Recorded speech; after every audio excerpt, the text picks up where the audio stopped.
Ah no, ma lei che ne pensa della legge italiana?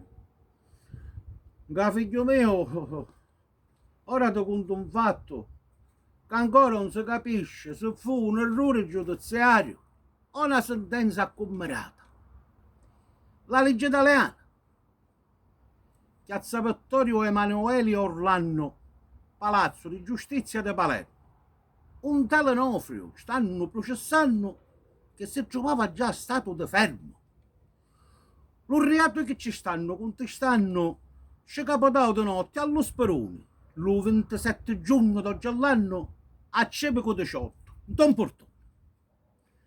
Dunque, mentre che Nofrio stava addagnonato che la vescica non ci dava vento, si vide all'antasatto ammanettato e ci ha arrestato fuori allo strumento.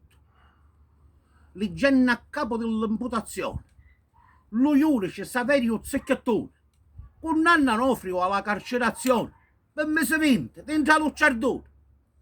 Eh, con la legge italiana non si scherza. Chi sbaglia paga, Ida non perdona. Severa, giusta, sempre in trasparenza.